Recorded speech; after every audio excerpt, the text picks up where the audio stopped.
আজি হ'ল 14 মাৰ্চ। আজি হৈছে হোলী। সকলোকে হেপী হোলী জনালোঁ।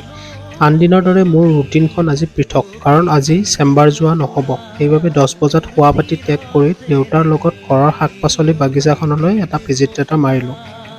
গৈ দেখিলোঁ যে নানান ধৰণৰ বস্তু ডাল ভৰি লাগি আছে। এইবোৰ যে দেখিছে, তাৰ বেক ষ্টেজত আছে দেউতা, আৰু দেউতাই ইয়াতেই দিনটো পাৰ কৰি বৰ ভাল পায়।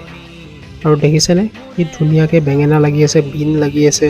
লগতে দেউতাই এইবাৰ কৰিছে পিঁয়াজৰ খেতি, আৰু পিঁয়াজ কি বঢ়িয়া ৰঙা তুলতুলীয়াকৈ ডাঙৰ হৈছে। আৰু আজি কেইটামান মই থকা কাৰণে কেইটামান পিঁয়াজো তুলি আনিলে।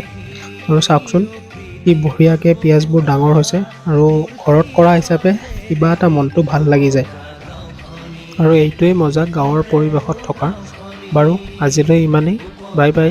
আকৌ লগ পাম অন্য এটা ভিডিঅ'ত। Bye bye.